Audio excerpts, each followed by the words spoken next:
Everybody shut up.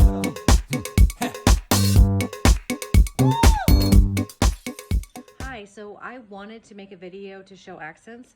As you know, America has a bajillion different accents, and my accent, well, I was born and raised in Michigan, in Detroit area. To pinpoint, it's called Farmington Hills. But because my mother's side of the family are all from Appalachia, in fact, it was my great-grandparents who came over from East Kentucky, Whitley County, to Detroit. And my father's side of the family, they are Flemish, Belgian, English, and a wee bit of Irish.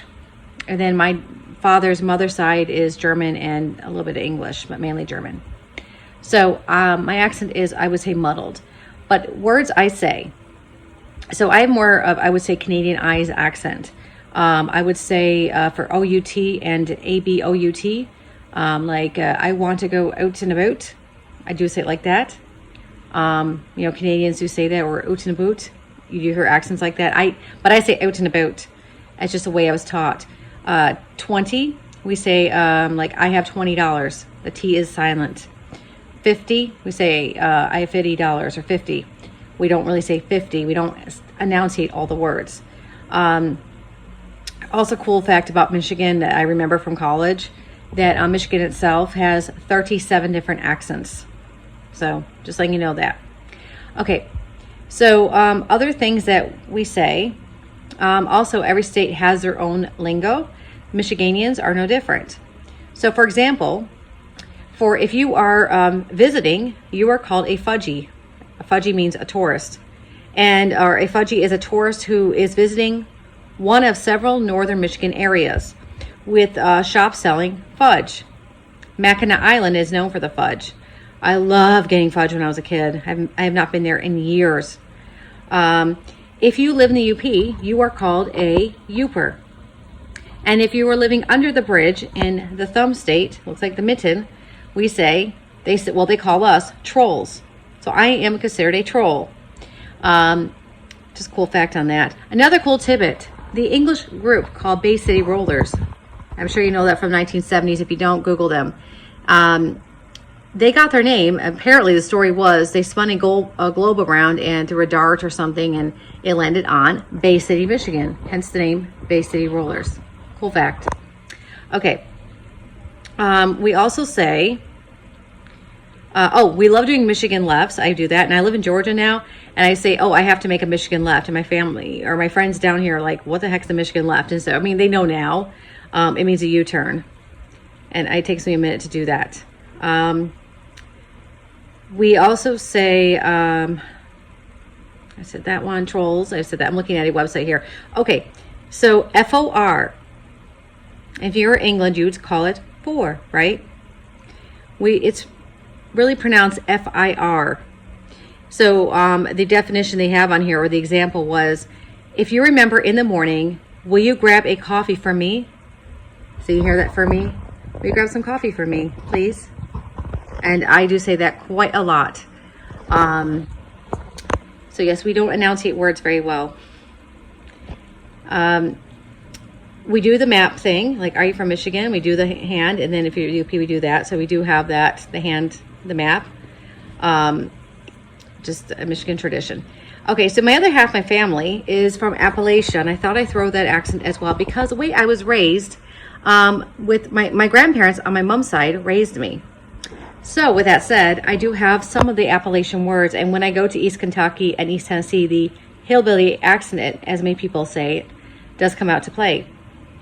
And you see I'm saying out, O-U-T, out. So one thing, I had no idea what the definition of growing up of this one word was until I was about 10 or 11. And my friends in school used to make fun of me. And it's an Appalachian term, and it's called britches. My great-grandmother would say, go put your britches up. I'm like, britches? Okay.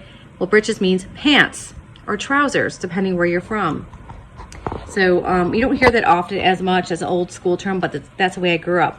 Also, cool fact, my great-grandmother, who was from Granger County, Tennessee, born 1913. Hear that accent? April 1st, 1913 to be exact. Well, she had a Scottish accent, and that's because people in the Appalachian they had lived together for several generations. And yes, cousins did marry cousins. So yes, I do have that in my family. In fact, my parents are the first people to not be cousins, although my grandparents possibly could be. But as I did the research and the genealogy, I'm like, oh, they're related, but distantly. But still, they got some cousins' blood. So that's a cool fact. I also have Native American ancestry on one side of the family, in the Appalachia side. I have 3 tribes. Another family, I have 2. I've done the research, so I got some cool mixed genes in me. So one thing we do say is we say like a holler, if that means a valley in the mountains, like, oh, way yonder in the holler. Go to holla. We say it like that as well. Pretty. My great grandmother would say that's purty, and I say that a lot too. Or wash, get your wash. Or it's a chilly outside. We say it's airish. Also, another cool fact, and I said my great grandmother had a Scottish accent. When I went to Scotland, that was the first time I heard my great grandmother's accent, like in another place, because I had no idea. I said, when I went to Scotland, I go, whoa, wait a minute, my great grandmother sounds like you. And the actual area is Fife, Scotland, University of St. Andrews. And I've been there. I almost went to there for my master's degree, but I decided, I want to live life. L'chaim, which means to life, and that's Hebrew. And I learned that in Farmington Hills. But yeah, anyways, that's because my Henderson side, my Scottish side, came from Fife in 1714 when they came over to Virginia, and eventually would become Tennessee, because my 6th great grandfather, Thomas Henderson, is a founding father of Tennessee in 1796. Cool fact. But his dad's one that came over with 6 brothers. Cool fact. An interesting fact. But that's why you hear a lot of accents. Of course, if you go to Granger today, Granger County, and I was there a couple weeks ago, you don't hear the accents as much because people are just moved in there from all over. So unfortunately, the traditional accents that's been around in the area for a long time, it's kind of dying off. So that's some examples of accents, and I just hope you understand, like, everyone has different accents, and mine's a mixture. Thank you so much. Have a lovely day. Bye.